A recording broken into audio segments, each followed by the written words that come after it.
Morning, guys. Welcome to Coffee Chat. Now, guys, there is, we got it. The cup is full. And for all those people that think there's nothing in there, it kind of makes me laugh because, man, I would not even waste my time pretending like I had something in my cup and sipping on it if there wasn't anything in there. I'll tell you right now. Wow, wow, wow. Not only that, everybody knows. You wake up and you're like, oh my goodness, can't wait to get my first sips in there. And guys, I know exactly what that feels like, and I save it for you so that we can do that together. Now, guys, what's going on? We all know, we're all kind of ready for it. And of course, we're talking about what's really going to happen tomorrow, aren't we? With respect to this whole selection cycle.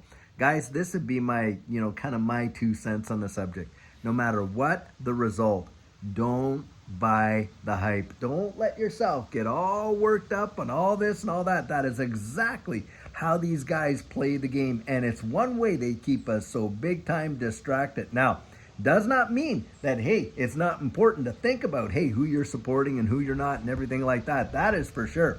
But guys, oftentimes the whole deal is just getting your emotions so worked up and so kind of like literally tied in knots over, the end result and stuff like that. People are having anxiety attacks and others are, sinking into depressions. Hold on a second, my battery's a little low there. People are sinking into depressions considering the possibility if their selected guy doesn't, or whomever, doesn't get in there.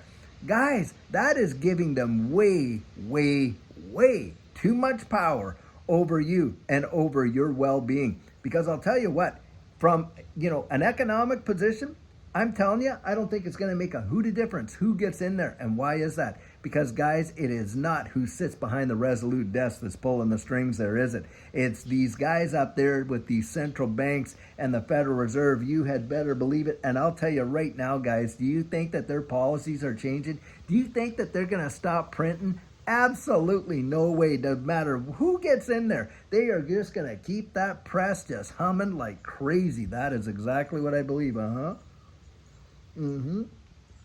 And what's that result going to be for you and I? Well, of course, the economic impacts are going to be the same. Guys, it is the never, ever plan. They never, ever plan to absolutely be at a place where we're ever... Do you think we're honestly ever going to get out of debt with, $34, $35 trillion?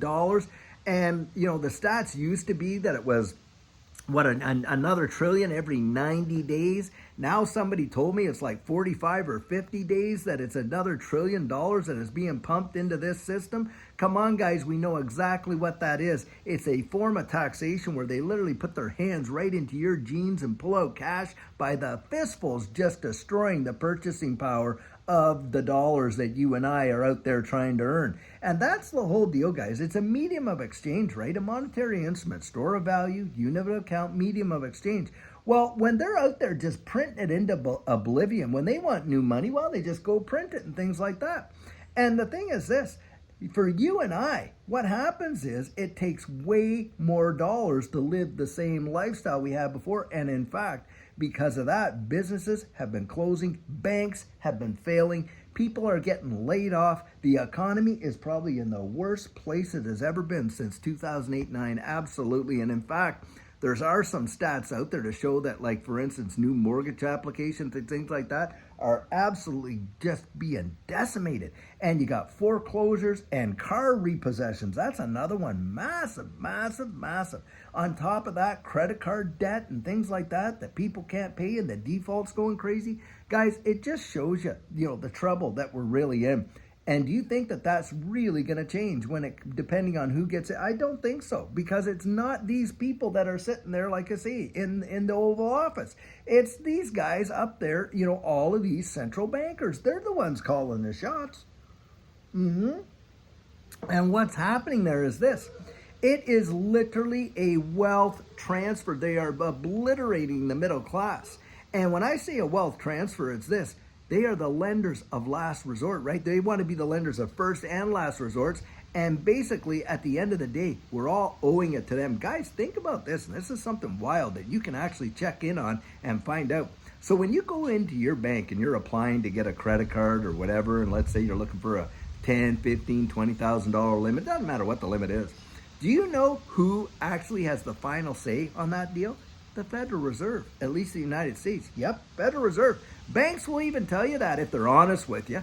Why? Because do you think that they take, oh, here's 15 grand, we're going to set it aside for, John Doe, Jane Doe over here and that. No, the moment you use that credit card, what have you done? You have created that monetary instrument. Why? By creating a liability debt.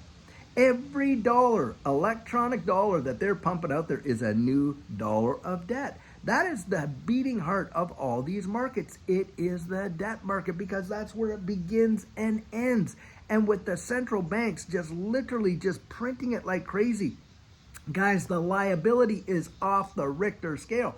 Augustin Carson, now he's the general manager of the Bank of International Settlements, which of course is the central bank of all central banks. Their only clients are central banks, are way too big to fail corporations like BlackRock and stuff like that. So Augustin Carson was out there and he was doing an interview.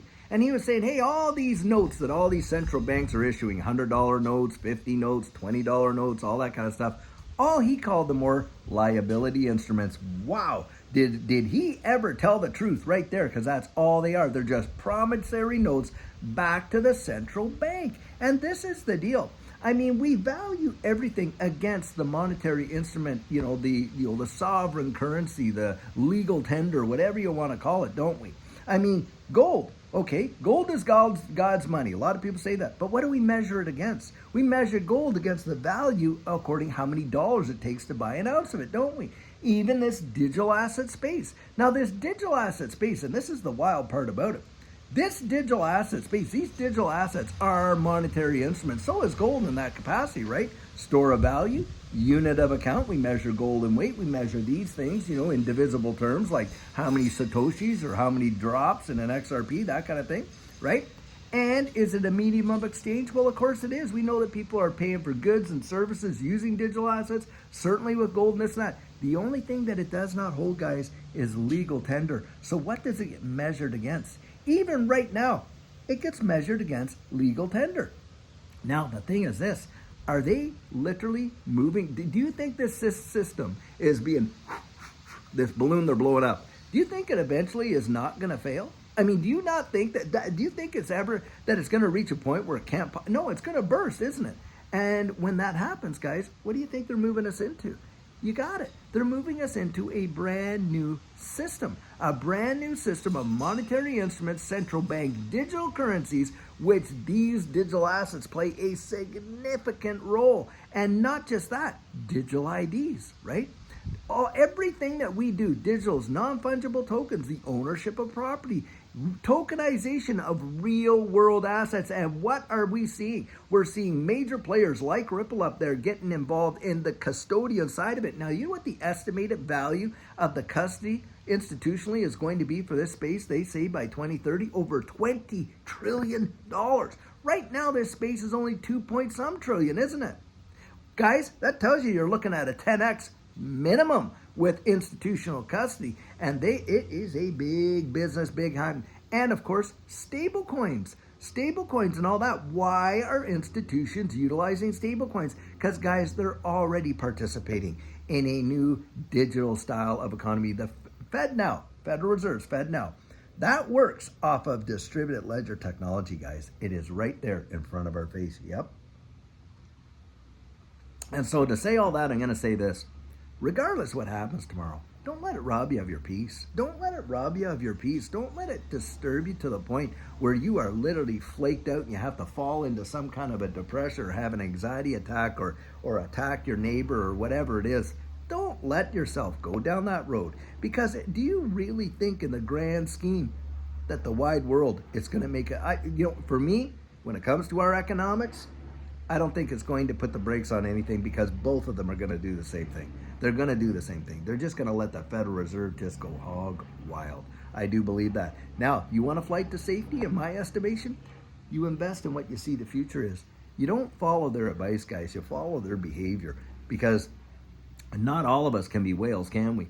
but I'll stack my pennies next to their dollars in that capacity because, hey, do you think that these guys are investing tens and hundreds of millions of dollars into this digital asset space are doing it because they're just on a whim, just on a, on a hunch? Come on, guys. No way. They know what's coming. All these people that poo-pooed Bitcoin way back when, Larry Fink from BlackRock and all the rest of them, who are they diving into now with all these ETFs? You better believe it. They're buying it like crazy. And of course, we got 4 now applications for ETFs with regards to XRP out there and on. Guys, they're all sewing it in to what the new system is going to be. And for that, hey, I'm looking down the road and my investment is in the future. At least that's how I'm thinking about it.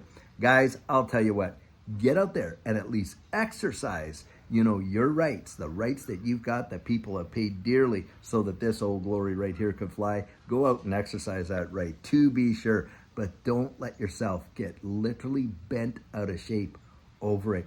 Don't, because you're worth more than that. Your peace is worth more than that. You have to be sharp as tacks. Well, a person given to anger is, like the Bible says, a city without walls. It makes us so vulnerable. And boy, do these powers that be ever know it. They know if they could rile us up and all this and that, then we become vulnerable to, not being aware of what's going on behind the scenes and that kind of stuff, all the distraction.